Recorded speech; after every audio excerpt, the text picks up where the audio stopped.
Boom. We are in the mix. So, guys, welcome to the call again. I love the shout outs, man. I love the energy. I love all the success that's happening. I mean, Mama Allen, Platinum 5,000, you know, like you heard the story. That's just amazing. And all the success that everybody's having in your respective organizations, man. I really believe that it's about to be, it's I don't even know how to put it into words, man. It's just about to be a strong gust of wind that's about to send everybody to the next level. But with the first 6 months have gone by, this is the time where you begin to analyze what you're doing. So in sports, a lot of you guys know I like to relate things back to sports, and in sports, the first half, everything that happened, none of that stuff really mattered. It mattered, but it mattered to a certain degree, because the person or the team that comes out and wins the second half, that is the team that ultimately wins the game. But halftime is very, very important, because halftime is where the game is analyzed. You analyze what you did. So what we got to do, what everybody on this call has to do, is begin to analyze what you've done over the past 6 months of the year, specifically over the past 3 months of the year, right? And you want to begin to ask yourself a certain amount of questions, right? You want to begin to ask yourself a certain amount of questions, and you can ask yourself more questions, but here's a few that I want you guys to begin to ask yourself in terms of analyzing what you've done in the first half of the game, right? Because remember, this is a game. And this game is thinking. You got them on the line. Can you mute your lines out? Let me just go ahead and make that happen right there. Boom. So as you're playing this particular game of business, of entrepreneurship that we're in, this game doesn't stop. It's not like a necessarily a game like football or basketball where there's a certain amount of points that really wins the game. This game is constant. And the person who can last, the person who can endure in this game, right, is the one that's ultimately going to win. But you have to analyze it, right? So what has been your growth over the past 3 to 6 months? Think about that. How much has your organization grown? How much has your trading account grown? What type of growth have you seen in any area of your life? Begin to think about that and analyze that as we sit here on this call, right? You want to look at your business volume, look at your GV from January 1, 2020, and then look at what it is today and say, man, how did this happen? Or look at it from 3 months ago, right? Look at it from, I guess that'd be March. Look at your business in March. What was your GV March 1st? And then look at what it is today. Analyze it. Now think about this. What were you doing to create that growth? Or what were you not doing to be that proof of why you don't have any growth? What does your planner look like for March, April, and all of May? Or April, May, and all of June? What does your calendar look like? Because that calendar, that planner, your trading history, it'll begin to give you clues as to why you are where you are. It'll begin to give you clues. Whatever you track will grow. So you have to have something that you're tracking. So what has been your growth over the past 3 to 6 months? What attributed to that growth? What were you doing to create that growth? Like, look at your planner, see how many times was I showing the plan? How many times was I doing this? How many IPAs, income producing activities, was I engaged in over the past 3 to 6 months? Or how many income producing activities was I not engaged in? Or goal producing activities? That's the word I like to use. How many goal producing activities was I engaged in? Or how many did I fail to engage in? How many times was I showing the plan? How many times was I launching somebody? How many times was I doing three-way calls? When I look at my business volume from week to week, what have been my biggest weeks of growth in my business? How much activity was I doing in that particular week to create that type of growth? See, it's very important that you analyze what you did in the first half of the game to determine how you attack in the second half of the game, right? So I got to know what I was doing to create it. Because if I know exactly what I was doing to create it, then guess what I can do? I can create it again. But this time, I can do it better. So you got to know what you were doing to create the growth.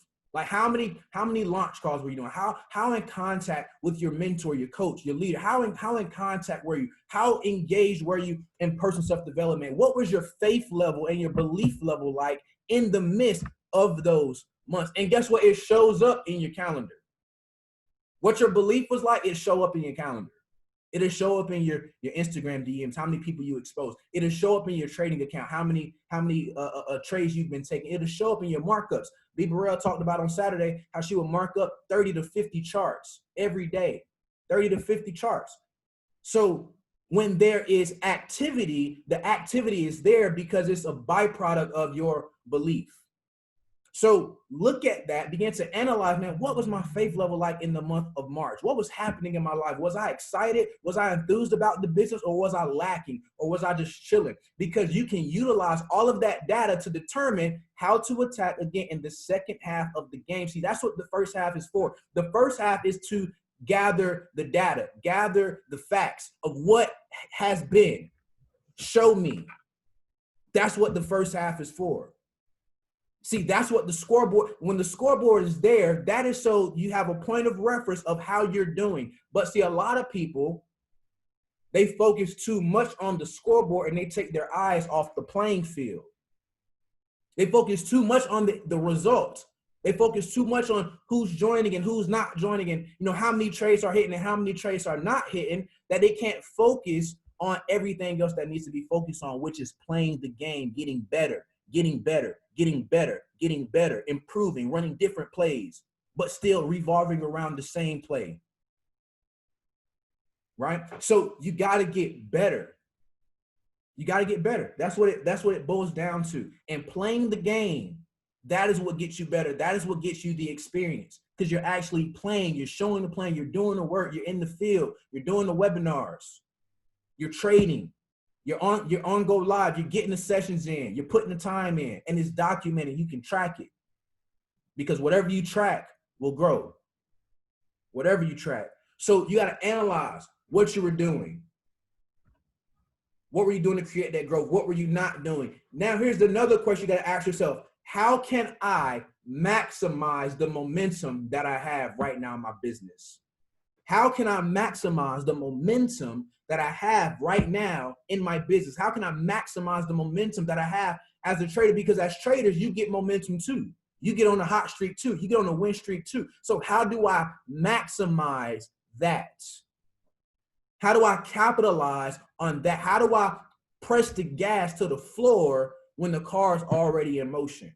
Because what happens to a lot of people, they get blinded by today's success, and that hinders them from tomorrow's success. I see what's happening right now, and right now looks so good, but sometimes, family, the enemy likes to impress you with what you have right now, so you don't look forward to what you can have tomorrow. That's why the vision of where you're going is so important. Man, that's good. Right? So you got to think about, how can I maximize that momentum, and how you maximize the momentum in the game, in a physical game, a finite game like basketball or football. We had a term when I was when I was playing football in different schools and whatnot, and that term was, you come out swinging, you come out flying around, you come out striking, you come out in activity mode, you come out running. Because if you didn't have momentum, you have to get it. If you had it, you have to keep it. That's what a team is thinking when they're coming out of halftime. See, somebody talking about the Patriots and the Falcons. See, the Falcons, they thought the game was already won, but the Patriots came out of halftime thinking, how can I create the momentum that I don't have right now? Let me come out throwing the ball. Let me come out taking shots. Let me come out with my foot on the gas. But even if I do have it, let me not let up, because if I let up and somebody else put their foot down on the gas, then they have the ability to catch up. Or in this particular instance, it's not that somebody's going to catch up to us, because we're not in competition with anybody. But what it allows is the distractions to get on you. It allows the distractions to catch up to you. It allows the negativity to catch up to you, because you're no longer driving. You're sitting in neutral. And anytime a car sits in neutral, any force can push the car wherever it wants to go. So you have to stay in drive. Your foot has to stay down on the pedal. The only time a car is cruising is when it's going downhill. That's the time a car is really cruising. When there's no foot on the gas. You leave your foot off the gas for too long, the car's gonna stop. But anytime the car's rolling downhill, but listen, at that point, it's free to run into anything that it wants to run into. So what am I telling you? You got to keep your foot on the gas. You got to figure out, how do I maximize the momentum that I have in my business right now? How do I keep this thing going? And you do that by flying around. You do that by the activity. You do that by packing out your calendar like never before. I told some of the leaders in the leadership chat the other day that you want to pack out your calendar with more activity than ever before in the month of July, because the month of July, hear me and hear me clearly, will be the biggest month that we have seen in the business. The month of July, I'm quoted, it's recorded. The month of July will be the biggest month that we've seen in this business. And I just need somebody that believes that to let me know they believe that and they receive that. Because at the end of the day, I'm telling you, and I believe it, and my action will be a byproduct of what I already believe. See, that's what the action shows. The action is proof that you really believe in something. If you really believe, you would do what I just said. You will pack out the calendar, because remember, we got to come out the second half of the game on fire. We got to come out swinging. So we got to pack out the calendar like never before. More time on the charts. More time on Go Live, more time in the field, more time doing the webinars, more time launching, more time traveling for those people that are living on the edge like me right now in the field, right? So you got to do more, right? You got to do more of what you were doing before to create the momentum that you haven't seen. That's what it's going to take. You got to do way more of what you were doing before. Because if you do what you were doing before, if you like what you did in June, that was cool. But what if you doubled up on the work in July? Think about that. What you did in June was cool. But what would happen if you doubled up in July on the activity that you were doing? Can you imagine what the result would look like if you had an amazing June? Or just look at your planner and see, man, what was my biggest month so far? How can I double up and do more activity to create a bigger result, and I have my biggest month? Because July is going to be your biggest month if you believe it. Because you got to be in LA. You got to be in LA. If you're building a business, you got to be in LA. That's just what it is. Or you got to win this. You got to win this 5 Gs I'm giving away. Like, you got to do something. It's there for the taking. 5 bands is up. So you got to come out with more activity. More activity. But here's what I learned about, or here's what I always, experience, if you will, when I was playing sports. See, after you get the game plan, after you get the strategy on what you need to do, after you make the adjustments, after you regroup, because some people, they got to come in the locker room to just regroup, because the first half of the year, the first half of the game gave you a black eye. And somebody on the call, you got beat up in the first half of the year. You got beat up in the first half of the past 90 days. You took some beatings, you took some bruising, you took some negativity. Some things happened to you, but it's all good. Take heart. You won already. You got the victory, right? But at the end of the day, you got to be okay with going through the BS, because it's the BS that makes you appreciate the GS, the good stuff, right? But if you don't have any reference points to go back and say, man, this is where I used to be, but this is where I'm at now, where you are today won't feel as good. So you got to appreciate the bad moments, right? But anyway, anytime you're going back to the field, or anytime you get the game plan from the coach and you know what to do, at that moment when the game plan is done, when everything is laid out, you know exactly what to do. Like I just told you what to do. I just gave you the strategy. But remember, the strategy is always 10%. The strategy, the physical work, the thing that you have to do, that is always 10%. It's the 90% that really, really manifests everything. So anytime I was going back to the field, I will always remember what we're playing the game for. Like, I will always keep that in the back of my mind. Like, I remember playing in junior college, and we were down at halftime, and this game, it was a championship game. It was the first time my school had been to a championship in years. I'm like, yo, if we win this, our name is forever etched in this little small school in Kansas. So my why going out to the field had been clarified for the second half of the game. So what am I telling you? See, anytime you're going back to the field, you got to go back and revisit the vision. So whatever you wrote down in the first half of the year, you need to go back to that. And you need to begin to focus on that, because somebody on the line, you forgot why you're doing this. You forgot the goal that you really, truly wanted at the beginning of the year. Your language changed. You don't talk the same way that you were talking in January about your goals. Why? Because situations have hit you. Life has hit you. Blown accounts have hit you. People leaving the business has hit you.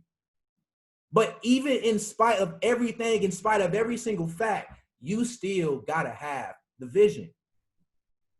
You still got to have the vision. So think about that. What did you write down? What are the pictures all around your home right now? Like, think about that. Somebody on this call, you got the Bentley, you got the Rolls Royce, you got the Ferrari, you got the big home, you got the pictures all over your home. But my question is, do you really believe it? Because it's one thing to have it there, but it's another thing to really, truly believe that is yours. Because some people, we have it there and we're believing for it at some point, and people come in, we're excited about it, we're talking about it, but then we just stop believing that it's possible for us. Why? Because we have so many situations to tell us the opposite. And that's why we have to revisit the vision going out into the second half, so you can have that vision, you can have that word, whatever that was that had you excited, you carry that with you into the second half of the game. Because it's that drives you to do the work. It's that drives you to show the plan more. It's that drives you to pick up the phone more. It's that drives you to do more training calls. But if you don't know why you're doing it, if your perspective is off, your attitude is going to be off. Your work is going to be off. So you have to know exactly why you're doing what you're doing, and you have to get clear. Man, you got to get clear on it. You got to get clear on it. See, it's okay if you have the vision up around your home, but are you clear on it? It's okay to have it on your phone, but are you clear on it? Because if you're clear on it, you're not only going to see it around your home. You're not only going to see it in the physical world, but you're going to see it in a place that's so much more powerful than the physical world, which is the spiritual world. Do you see that vision with your eyes closed? It's okay to have the Bentley all around the crib, but do you see yourself driving it? Do you see yourself living in the home? When you visualize, do you look at the home, or do you look at you inside the home? Or did you forget about it? Because some people, we got the stuff up and we just walk past it. Some people, you don't have it up at all. You don't know where you're going. You don't know what you're driving for. If you don't have it up, I challenge you to get it up. But before you put it up, I need you to see it so clearly in your imagination. Napoleon Hill calls the imagination the workshop of the mind. And in that workshop, you can conjure up whatever you want to conjure up. And let me prove it to you. Let me prove to you how powerful the imagination is. I want you to think about some of the most trying moments in your life, some of the most horrendous moments, some of the most, just think about those moments, whatever they have may been. You don't got to go too deep, but just begin to think about those moments. And here's what I want you to think about. I want you to think about how much worse you magnify the moments by conjuring up so many different stories of the outcome. And because you conjured up so many different stories of the outcome, there was this emotion of fear that made you live or get in stages of fear anytime you thought about that situation. Because you put so many images in your mind. Well, if that don't happen, then this is going to happen. And if this happens, then, this is going to happen. And then I'm all messed up. You put a whole story together. And with that story came this high level of emotion. And how many times has it never even happened? Think about that. It didn't even happen. You did all of that and it didn't even happen. You created this negative emotion and it did not even happen. You thought so negative about the situation and it did not even happen. But you created this emotion. So what would happen if you intentionally create another emotion of what you want to happen, what you believe can happen, what you see? You create that emotion. You begin to paint that image the same way you created the negative image. The same way you visualize this person, this situation happening in this way. And because it happened in this way, a fear hit your heart. Think about if you did it the reverse, because belief and faith are always working, whether you're working them or not. It's just determined by what you're speaking and what you're feeling, and that's direct correlation of where your faith is working, where your belief is working. Because if you don't believe in your goal, that means you believe in something else. And what you believe in over there is going to drive you that way, because action always follows belief. It don't matter what you believe in, it's going to follow some type of belief. So the action may not be in the business, the action may be in something else. And that something else could take you down the wrong path. Why? Because your belief system is wrong. But that same belief can work the opposite way for something else. So that's how powerful your imagination is. You can think about a situation and magnify the fear of it by thinking about it, and it never even happens. Because it wasn't supposed to happen, because you already won. So knowing that, what'll happen if you got aware, instead if it worked for the fear, it has to some point work for the faith. It has to. If it worked for the negative, it has to work for the good. Whew, that's good. So how do I get clear? I got to see it twice. I need to see it in my imagination, and I need to see it all around my crib. I need to see the vision. I remember when I was going through my process and I had D rank from Chairman 10 and I was a Platinum 2000, and me and my wife, we put fake $100 bills all around the home. If you came in my crib and we had the fake $100 bills up and you've been over it before, just drop a 1 in the chat, right? They were all around the home. Like, oh my God, everywhere. You walk into the bathroom, you might lift the toilet seat up and there's a $100 bill right there. You just never know. You could walk anywhere. Why? Because I had to get my mind so attracted to money. I had to really believe that everything I wrote down in terms of money was going to happen. And boom, guess what? Money just showed up. Man, it just showed up because it was everywhere. See, what's out of sight is out of mind. See, if you don't see it, you ain't gonna think about it. But the more you see it, the more you start to think about it. And the more you start to think about it, the more you ink this picture of money, of success, of Chairman, of Bentley, of prosperity on the canvas of your imagination, and boom, it gets pushed down to your subconscious mind, and that subconscious mind begins to seek ways, or your supernatural mind begins to seek ways to bring that vision to fulfillment. Man, we did it with $100 bills everywhere. And now it's just great. Life is great. What we started doing when we was broke. You know what else I did? I took a plastic cup.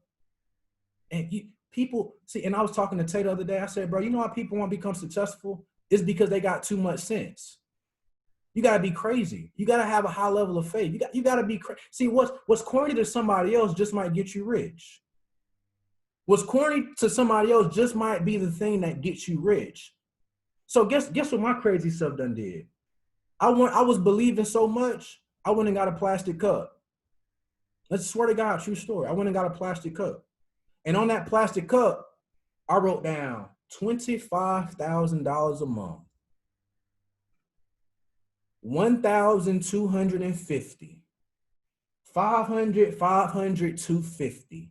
And every day, and I don't even drink water a lot, but every day I would get that cup and I would go get some water and I'll just pour some water into that cup, filling up that situation. And I would begin to drink that from that cup so that situation can fill me. But you know what? Somebody on the line, you think that's crazy. And now my wife about to hit $25,000 a month. Not even me. My wife about to do it too. So the corny stuff that you might think is corny is working for somebody else. I got a cup, a plastic cup, $1.25, and to put $25,000 a month on there, and I was broke. That was the fall of 2018. And now we earn that every 2 weeks. See, you don't understand the power of your imagination. That's why I'm telling you, you got to see it. You got to put it around you, because what's out of sight is out of mind. See your goal every single day. See the vision every single day. Get clear about it. And then you start believing it. See, when you get clear about it, when you start seeing it all the time, you start to believe it. You start to believe it, right? I start to feel it. And then I began to see it and feel it so much that I just got to be around other people that got vision, other people that got goals. I get inspired by other people's goals. I get inspired by seeing what other people are doing. I went down to Miami this weekend, woke up in my hotel, look out the window, and I see yachts and boats everywhere. I keep telling Mara, she probably got tired of me. I'm like, yo, babe, they are rich. They're living. That is what life is supposed to be about, having a boat in the backyard. Why not? I had never been exposed to it in that way that I was exposed to it this past weekend. Like, woke up 3 days in a row and it's just boats, like yachts, and just $1 million yachts. I'm like, dang, they're rich. They're doing something in life. So let me celebrate that. And when I celebrate that, let me say that's for me. Yeah, that's for me. Because anytime you get exposed to it, it's for you. You just got to create the desire for it, or begin to create the desire for it. But you know what? You might be too cool for the corny stuff. But the corny stuff is what's getting people rich. But then I got to speak it. See, it says in the good text that I believe, so therefore I spoke. I believe, so therefore I spoke. I believe, so therefore, because I believe, I had to speak. So if you really believe, there's going to be a speech that you live your life with.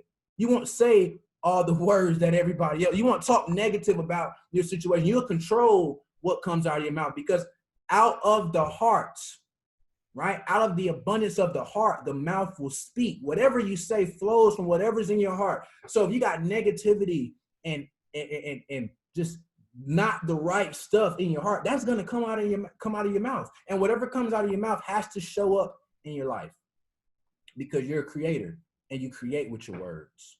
You're a creator and you create with your words. You're a creator. You were created by the creator who created with his words, meaning you create with your words. But then, family, you got to get focused. You got to be focused, because it's one thing to have the playbook. It's another thing to know the game plan. It's another thing to know what I'm about to do. It's another thing to be clear.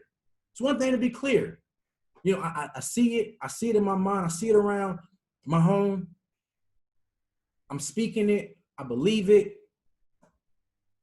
But man, it's another thing to be focused on that the whole entire way. It's completely different. It's just another thing to know, but it's another thing to stay focused on it.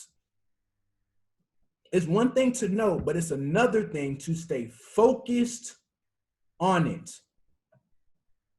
Man, because anytime you get unfocused, anytime you take your eyes off the goal and put your eyes somewhere else, or put your focus somewhere else, that is going to be the place where your mind begins to take you.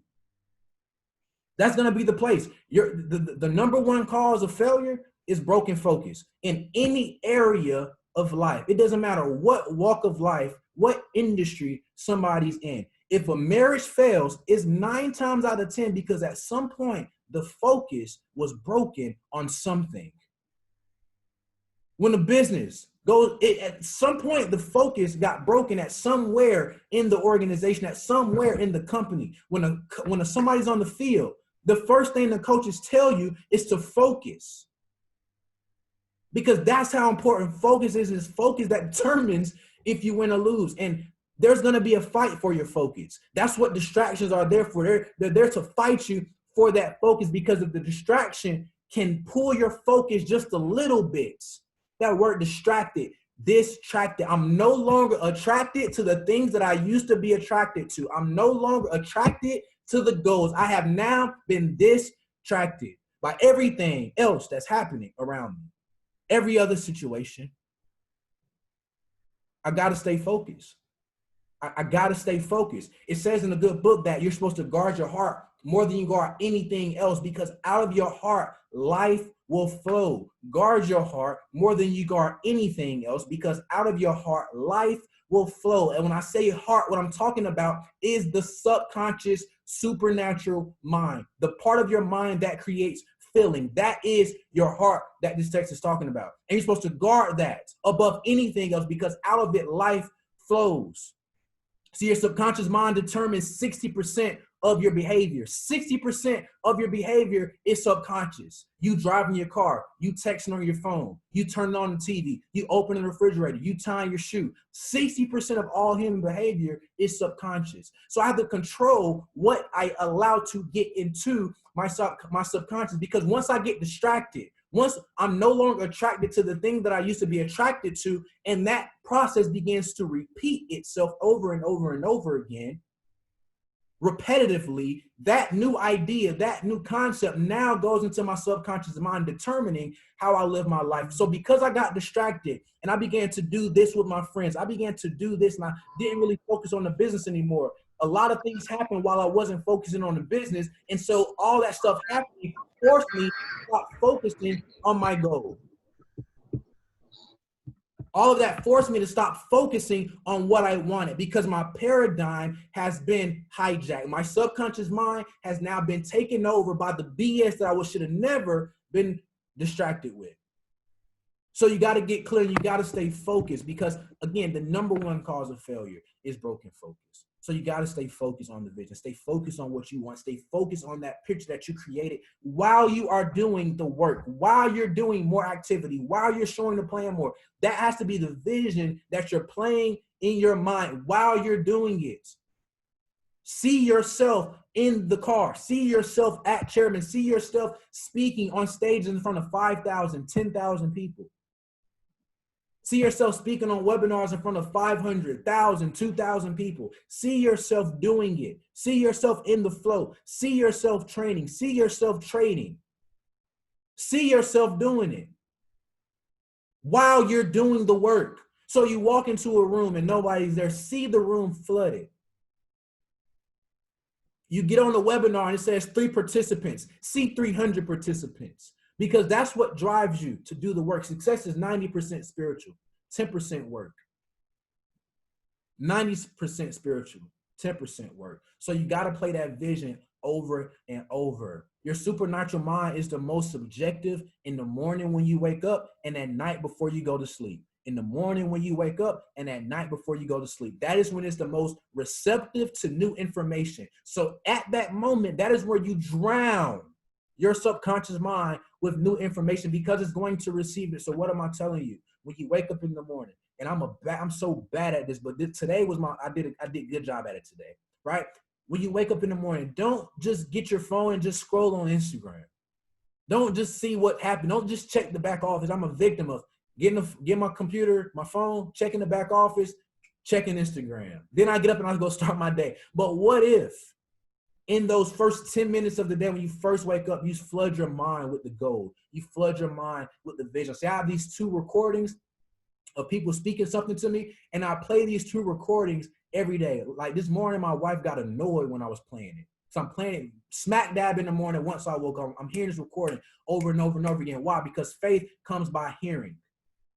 See, I can't see the goal, but if I keep hearing it, over and over and over, I'm going to start to believe it. Because just how that person in high school, they told you a story and somebody else told you that same story, you started to believe it.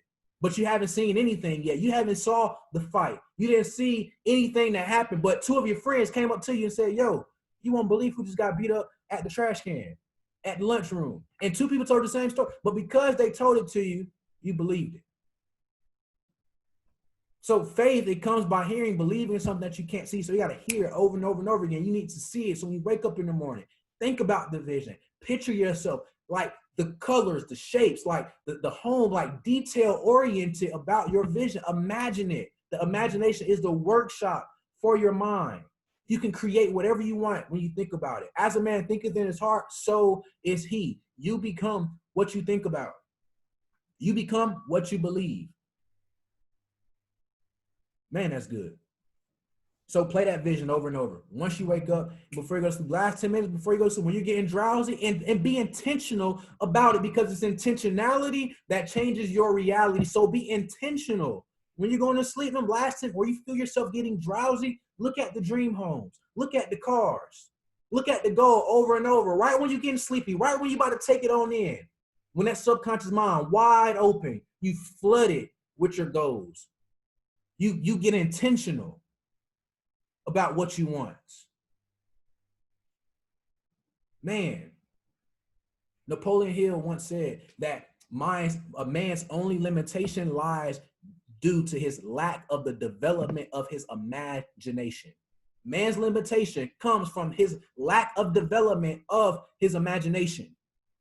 So when you begin to develop that imagination, begin to think about it, because when you first start, you may not be able to see it clearly. You may have broken focus. And when you think about it, the focus breaks up and you start thinking about something else.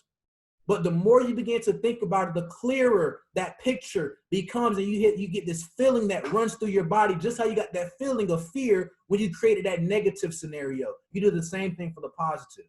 Begin to do that. Work your mind. You work your mind, you don't got to work your behind as much, right? So here's the deal. I need the game plan and the strategy. I need to analyze what I did in the first half. And then I need to get clear. I need to revisit my vision and get clear. And then I got to focus up, because I understand that there's going to be distractions. I understand that there's going to be challenges. So I got to focus up. But then the most important thing, I gotta get a word. I got to get some type of word, because it's the word that lasts forever. The grass withers, the flowers fade, but the word is going to stand forever. Words have always been and will always be here. But God's word, listen, it stands forever. So you want to get a word. And if you don't have a word, I'm going to give you a word, because this family, this, what I'm about to say, this, when I found this out, I felt like I was unstoppable. I felt like I was untouchable by having this particular word. This particular sentence right here, you want to have a pen and a pad, and you want to write this down. This will make you feel like Batman. This will make you feel like Batman. So what it says is, God is working in you, giving you the desire and the power to do what pleases him. Who working in you? God is working in you. What he's giving you? The power and the desire. Who's doing that? God is doing that. What is he giving you? The desire and the power to do what? What pleases him. Guess what? It's impossible to please God without faith. So the first thing you got to bring to the table is some faith. And what does your faith have to be? Your faith has to be that it's not enough for me to believe that God can do it. I need to believe that God is willing and he's able to do it through me, because it says that he's working in me, giving me the desire and the power to do what pleases him. So what I got from that was, wait a minute.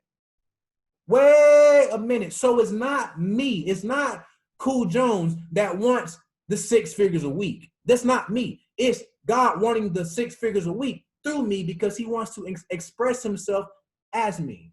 Because that's what the text says. It says, who's working in you? God. Giving you what? The desire. And what? The power to do what pleases him. So he see, when I got clear on that he wanted it through me, I was like, okay, it's a wrap. Forget about it. I can't, listen, I can't lose, because when's the last time you opened up your book and you saw a text that said, and God lost? I need you to think about that. When did you see that in there that said God failed? When did you see he lost? He's never lost. And he never will. So if he's working in me, giving me the desire, and he's giving me the power to do what pleases him, how can I lose? So if God is trying to get the $10,000 a month through me, how can I lose? If God is trying to get the trading account, the 6 figures for my family through me, how can I lose? If he wants me to start this nonprofit, how can I lose if he is working in me? He's working in me.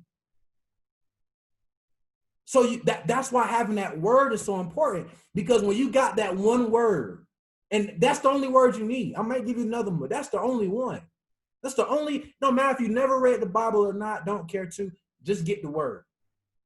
Because it's going to be challenges that come, but the word will always be there. And it's a simple word. God is working in me, giving me the desire and the power to do what pleases him. So let's talk about the desire, because remember, the desire, it doesn't come from you. The desire comes from God. It clearly says that he's giving you that desire. So if you break down the word desire, what you see is the meaning of something, from something, sire, a male dog, the male is the sire. So what am I telling you? Your desire is from the Father, from the man, from God. That's where your desire, it doesn't come from you. He works in you to give you that desire. So that thing that you keep seeing, that thing that you keep feeling, you should just get excited to know that it's going to happen, because it's not even you that just wants it.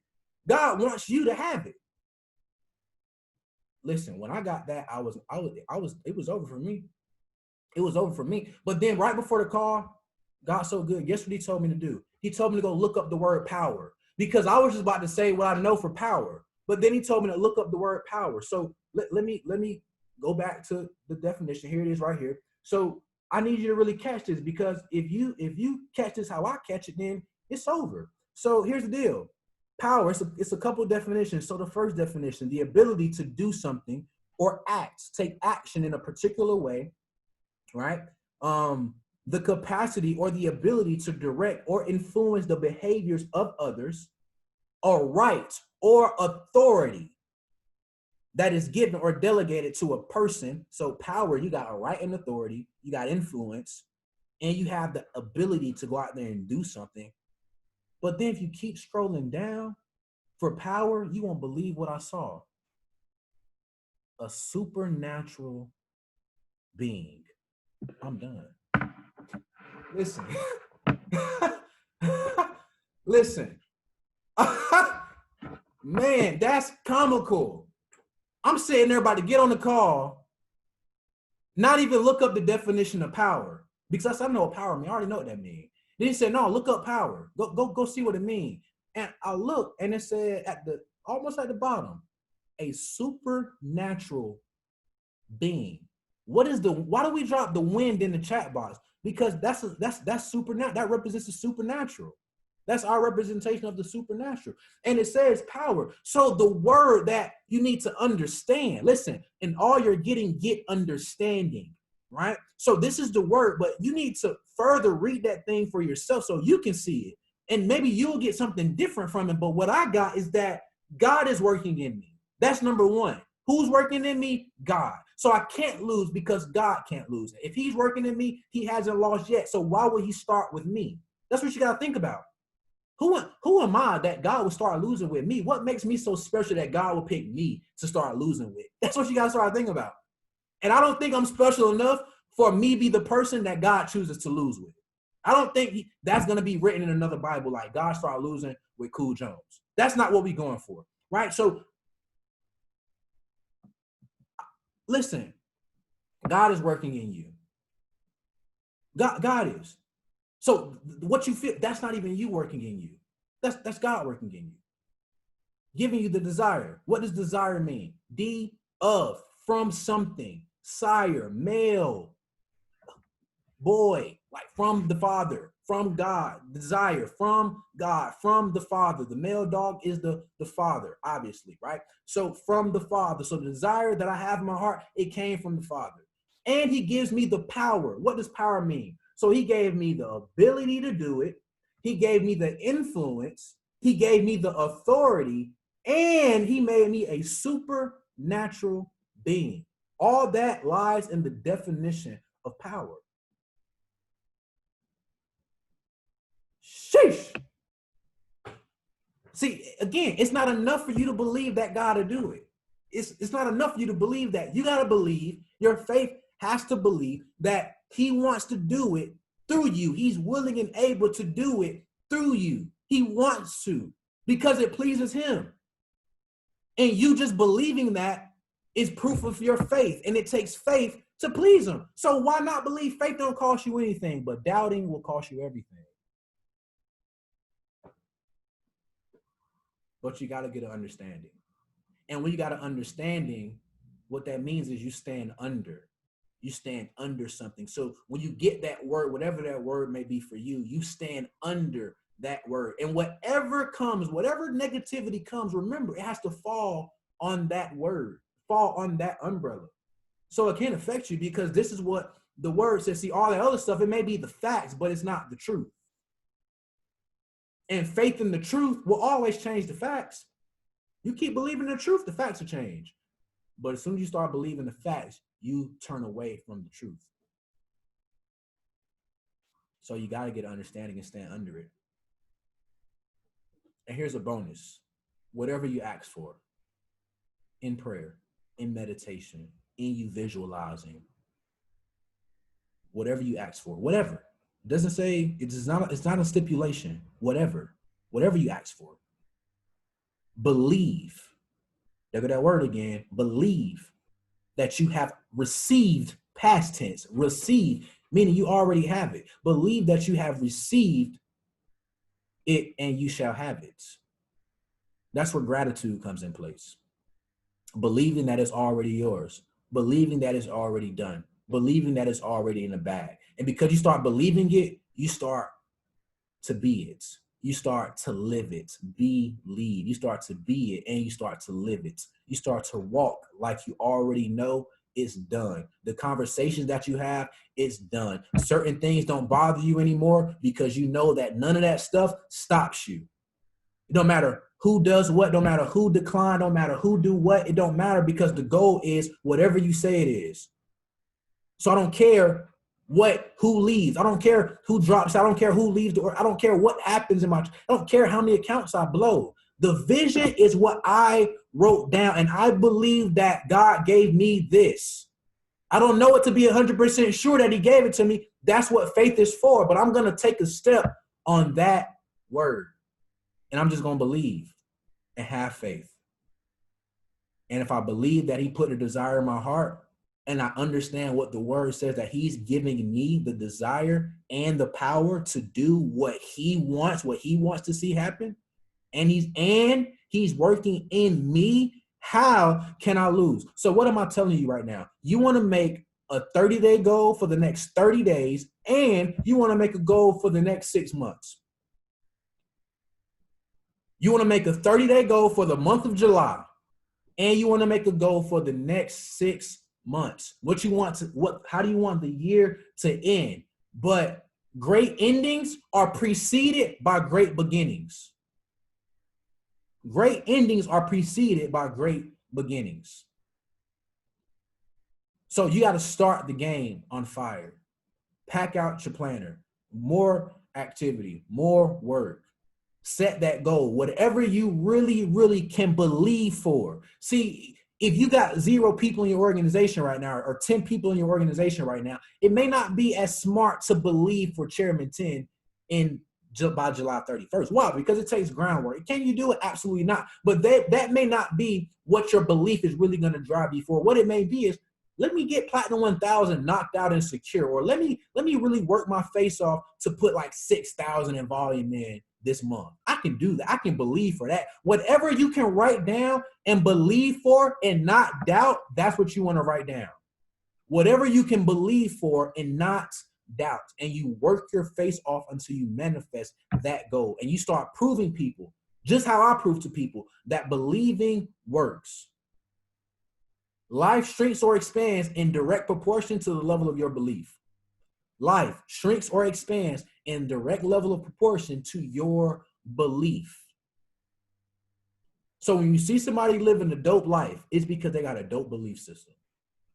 You look at David's belief system is crazy. It's nuts. $1 million a day. Like, who even thinks like that? Why don't you just say 30 million? But $1 million a day just sound just nuts. $1 million a day. I'm so happy and grateful now that I earn $1 million a day. So if David can believe for $1 million a day, that just makes me wonder, can't you believe for 10,000 a month? Think about that. If you got somebody who believing for $1 million a day, don't you think you can get $10,000 a month or 2,000? If he can, and that's what happened for me. And see, that's why I got to get around other people that believe. That when I got around David, my belief system just began to stretch every time.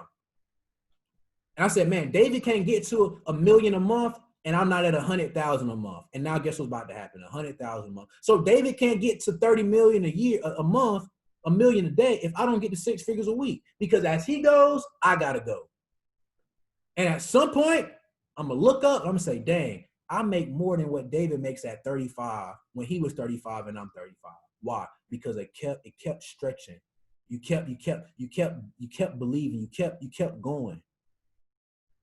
And when I'm 35, life should look a lot different for me than it looks for David at 35 or David at 36. No knock on David. It's just that's what mentorship is like. Like JVL, when JVL turns 27, he's gonna be a lot more better than me at 27. This is what it is. He's 20 years old. He's a chairman 10. I was 20 years old, man, doing something in college. So it's about belief. It's about belief. So what I said all of that to say this. I said all of that to say this. Get a picture, get a word, and get to work. Get a picture, get a word, and get to work. Get a picture, clear picture. Put it up all around your home. See it in your mind. Think about that thing before you go to sleep. David told me to put up 20 pictures, so guess what I did? I put up 20 pictures. We got pictures everywhere right now. It used to be $100 bills, but now we got pictures, affirmations of the goal. You see them behind me right there, boom. They're all around the homes, 20 of them. Just really 40 you count cities, right? So you get a picture. Get a picture of what you want. See that thing every day. If you got old pictures that been up for months, I challenge you to put some new pictures up. You need some new belief. You need some new feel on your walls. Put up some new pictures and get you a word. If that word wasn't good enough for you, go find you a word. If you don't believe in what I believe in, go find you a word in your book. But get a word. Get something that you can stand under, because it's going to be challenges. And you don't want to go to war with physical weapons. You want to have something spiritual, because that's where the battle has started at. So you get a word, and then you go to work. Get a picture. I said all that to just tell you those 3 things. Get a picture, get a word, and get to work. And with that being said, family, I will see each and every single one of you at the beaches and the banks. Good night. I love you all. Let's have an amazing week.